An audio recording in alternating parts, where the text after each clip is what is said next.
आपको लगता है सरकार इसकी पहल करेगी सीबीआई जांच की?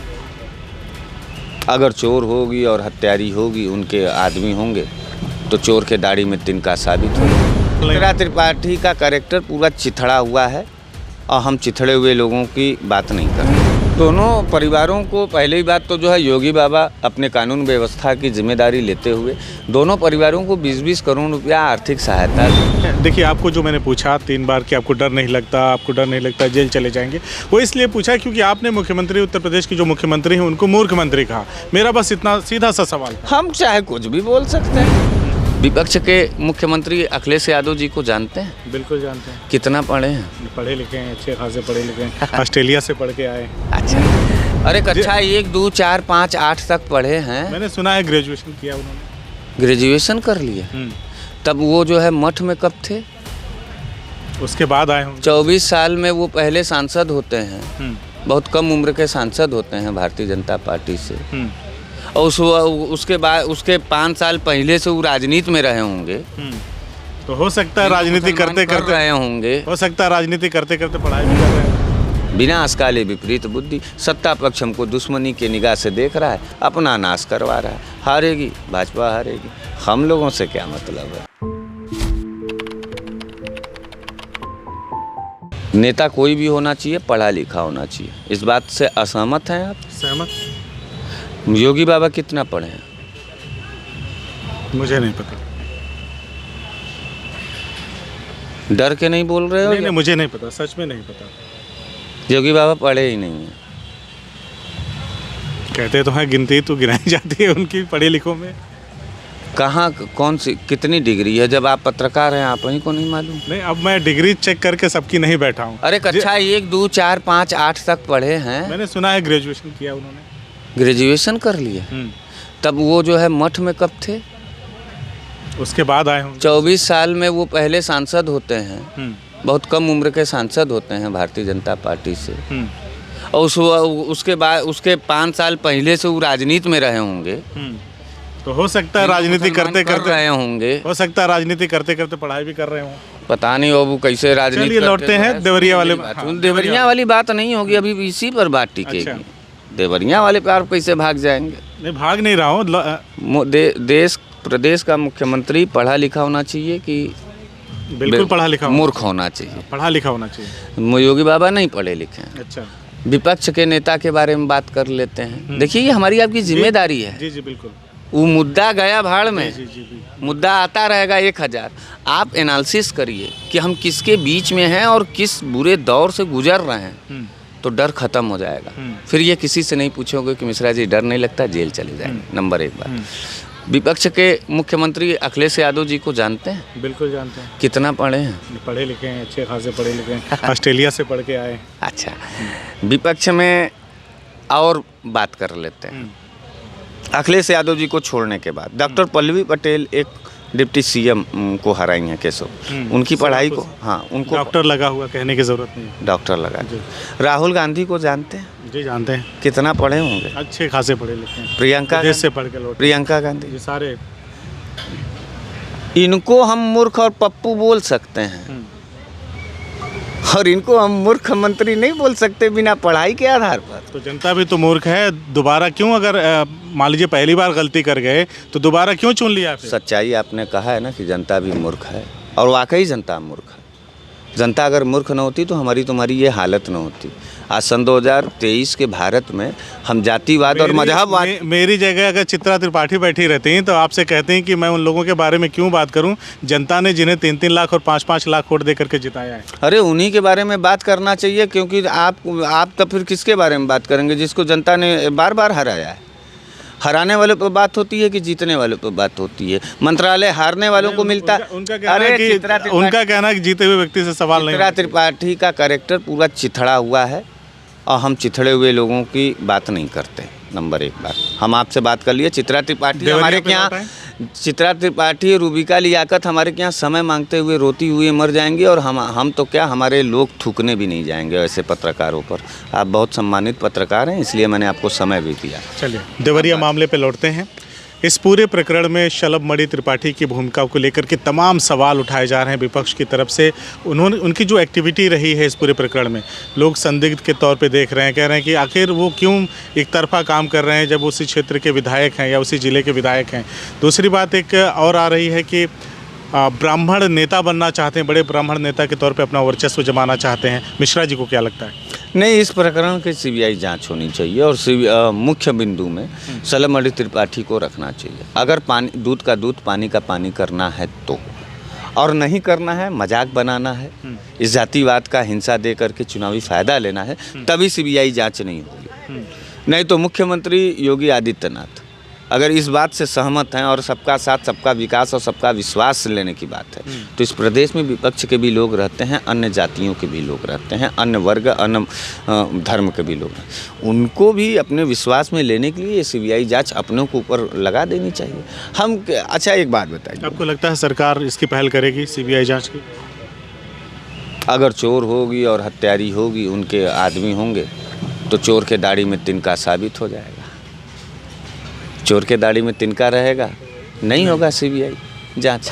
अगर नहीं होगा तो ईमानदारी से जो आप हमारे ऊपर कोई आरोप लगाएंगे तो हम उसका डिफिनेशन करेंगे। हम भागेंगे नहीं, चुप नहीं रहेंगे।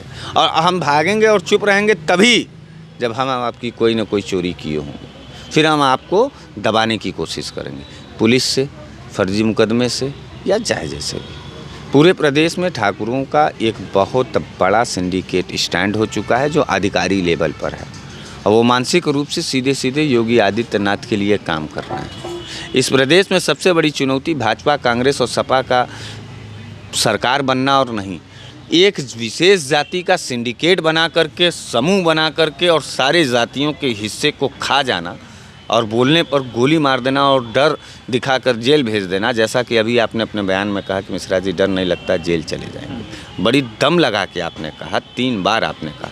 ये जहन में आपके सवाल अगर है, ये डर आपके नज़र में अगर है, तो प्रदेश की यह कार्रवाई प्रदेश की ये कार्रवाई है और प्रदेश के मुखिया ने इस तरीके की कई कार्रवाई की होंगी, तब किसी के जहन में इतनी ताकत से ये सवाल आती है। नहीं, मैंने देखिए आपको जो मैंने पूछा 3 बार कि आपको डर नहीं लगता, आपको डर नहीं लगता जेल चले जाएंगे, वो इसलिए पूछा क्योंकि आपने मुख्यमंत्री, उत्तर प्रदेश की जो मुख्यमंत्री हैं उनको मूर्ख मंत्री कहा। मेरा बस इतना सीधा सा सवाल था। हम चाहे कुछ भी बोल सकते हैं, हम न कभी अभी सदन का कोई शपथ पढ़े हैं, हम न किसी सदन के हिस्सेदार हुए हैं, हम आम नागरिक हैं, हम अपनी बात कह सकते हैं। नागरिक लेकिन अपेक्षा करता है कि संविधान द्वारा प्रदत्त चीज़ें, सारे अधिकार हमें मिले। हाँ, हमको मिले और हमको मिली भी हैं। नहीं भी मिलेंगी तो अच्छा, अधिकार मांगने से नहीं मिलता, अधिकार लेके गरियाएंगे भी नहीं, अधिकार मांगने से नहीं मिलता है, अधिकार छीनने से मिलता है। और यही गरियाने का ही अधिकार खाली छीनना बाकी रह गया है। बाकी और सब अधिकार तो आप गंवा चुके हैं, जाति और धर्म के मजहब के नाम पर इस पूरे प्रदेश के लोग गंवा बैठे हैं। तो मैं आप लोगों से यही कहना चाहता हूं कि इस पूरे प्रदेश में मैं योगी आदित्यनाथ को सीबीआई जांच का मांग करता हूं, और धन्यवाद देना चाहता हूं अखिलेश यादव जी को कि जो सबसे पहला ऐसा विपक्ष का नेता जो बड़ी सधा हुआ बयान दिया, जिससे देश और प्रदेश में किसी भी जातिवार हिंसा का कोई आयाम नहीं हुआ। नहीं तो ब्रजेश पाठक और शलभमणि त्रिपाठी और भाजपाइयों ने कोई कोर नहीं छोड़ा था कि इस प्रदेश में जातीय हिंसा हो जाए। हमेशा खून से सनी हुई कुर्सी पर बैठने के आदी हैं योगी आदित्यनाथ और भाजपाई। इसलिए इस प्रदेश को, इस देश की जनता को ऐसे खूनी, ऐसे कातिल, ऐसे दंगाई और ऐसे घर जलाने वाले भाजपाइयों को सत्ता से बाहर करने के लिए मुट्ठी बांधना। ये कह रहे हैं कि अखिलेश यादव के देवरिया जाने की वजह से कहीं ना कहीं एक दबाव क्रिएट हुआ, उसकी वजह से कोर्ट ने जो जाति हिंसा की एक बात की जा रही थी उसको संज्ञान में लेते हुए मैं इस बात को नहीं मानता हूं। कोर्ट के ऊपर किसी भी नेता का कोई दबाव नहीं चलता है। मैं आदरणीय हाई कोर्ट महोदय का बहुत बहुत धन्यवाद देता हूं कि उस कोर्ट ने समझा इस परिस्थिति को कि प्रदेश में अगर प्रेमचंद यादव के घर को तोड़ दिया जाएगा तो प्रदेश के अंदर कौन सी जाति हिंसा होने की आशंका है। प्रदेशवासियों का रक्षा किया है हाई कोर्ट के जज ने, माननीय जज ने। मैं उनको दिल से धन्यवाद देना चाहता हूं। मैं अखिलेश यादव को भी धन्यवाद देना चाहता हूं कि एक बतौर राजनेता आपने जो है देवेश दुबे से भी मिलने की बात कही। देवेश दुबे से मिलने से इनकार कर दिया देवेश ने अखिलेश यादव से, पूर्व मुख्यमंत्री से। आखिर क्या वजह? नहीं, सलम और भाजपाइयों का प्रेशर था। देखिए, जब इनकी चाल एकदम फेल होने लगती है तो ये जलील करने के ऊपर उतरते हैं। वो छोटा सा बच्चा है, उसके घर के लोग मार दिए गए और उसको शुरू से जो है वो साहस दे रहे थे, साथ रह रहे थे। तो कोई किसी का भी बाप मर जाएगा, परिवार मर जाएगा, उसके साथ कोई रहेगा तो वो उसकी बात को मानेगा। तो सलम त्रिपाठी और ब्रजेश पाठक जो है जातिवाद रंग देने के लिए भरकस कोशिश की है, देवेश भी नहीं समझ पाया, उसने मना कर दिया। खैर, ये सोच अलग की बात है, लेकिन ऑफर तो दिया ना।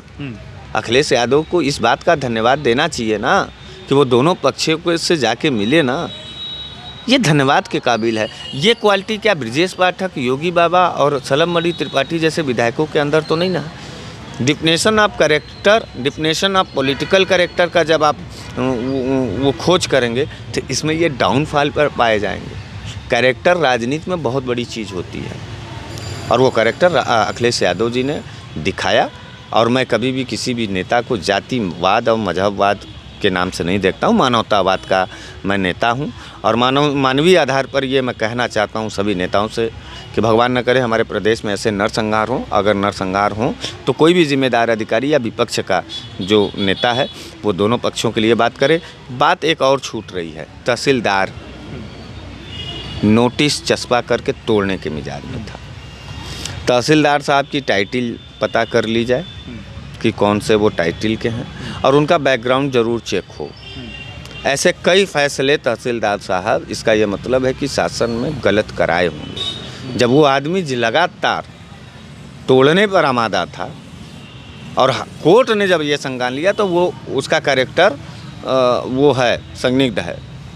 तो मैं सरकार के ही एडवोकेट ऑफ जनरल से कहना चाहता हूँ कि आप अपने सरकार के सफाई को लेकर के, सफाई में ही उस तहसीलदार को निलंबित करके उसके ऊपर मुकदमा दर्ज हो। और ये चकबंदी के भी जो अधिकारी जो 7 साल से लंबित किए थे, ऐसे अधिकारी को चिन्हित करके उनके ऊपर 302 ये नरसंहार का मुकदमा हो, ताकि अन्य जो दलाल अधिकारी हैं उनके अंदर एक डर हो और जनता में एक शासन व्यवस्था के प्रति विश्वास हो। हम विपक्ष के नेता भले हैं, लेकिन हम सत्ता पक्ष के दोस्त होते हैं, हम सत्ता पक्ष के गुरु होते हैं, हम सत्ता पक्ष के मार्गदर्शक होते हैं। बिना अस्काले विपरीत बुद्धि सत्ता पक्ष हमको दुश्मनी के निगाह से देख रहा है, अपना नाश करवा रहा है। हारेगी भाजपा, हारेगी, हम लोगों से क्या मतलब है। कुकर्म का दिन लद गए हैं। चलिए, आखिरी सवाल मेरा, लेकिन कुछ बातों को रख करके मैं वो सवाल आपसे लेना चाहता हूँ। आपने भी कहा कि अगर पहली घटना नहीं होती तो ये दूसरा वाला कांड नहीं होता जो दुबे परिवार के साथ हुआ। डीएम ने भी वही कहा, अखिलेश यादव ने भी वही सारी चीज़ें कही। साथ ही साथ एक और चीज़ दोहराई जा रही है, जितने भी लोग हैं सब लोग कह रहे हैं कि दोनों परिवारों के साथ न्याय हो, दोनों परिवारों के साथ न्याय हो। आपको क्या लगता है, पूरे घटनाक्रम देखने के बाद बुलडोज़र रोकने का आदेश भी आ गया, अखिलेश भी चले गए, सारी चीज़ें हो गई। अब मिश्रा जी को क्या लगता है कि आखिर दोनों परिवारों को न्याय कैसे मिले? नहीं, दोनों परिवारों को पहली बात तो जो है योगी बाबा अपने कानून व्यवस्था की जिम्मेदारी लेते हुए दोनों परिवारों को 20-20 करोड़ रुपया आर्थिक सहायता दें। उन बच्चों को जो देवेश दुबे है उसके भी पढ़ाई के आधार पर उतना दिन 20-20 करोड़, हाँ 20-20 करोड़ वो दें। और उसके बाद देवेश दुबे को और उन तीनों बच्चियों को सरकारी नौकरी के लिए, जैसे उनकी पढ़ाई ख़त्म हो तुरंत उनकी ज्वाइनिंग लेटर हो, उसमें कुछ न रहे, इस तरीके का कोई आदेश निकाल दें। जब नाम बदल सकते हैं ज़िले का तो ये भी आदेश वो निकाल सकते हैं। न्याय इससे हो सकता है किसी का घर न टूटे। और जो अधिकारी थे उन अधिकारियों को जेल भेज करके सच्ची श्रद्धांजलि दुबे परिवार का भी फोटो लगा करके और प्रेमचंद यादव का भी लगा करके योगी बाबा पुष्प लेके उन 6 के 6 लोगों के ऊपर अपना पुष्पांजलि अर्पित करके प्रणाम कर लें। हम लोग माफ़ करने वाले लोग हैं। बहुत है ऐसा भाई, अगर मुख्यमंत्री होंगे तो करेंगे और नहीं तो फिर जवाब दे रहा हूँ, मूर्ख मंत्री होंगे तो नहीं करेंगे।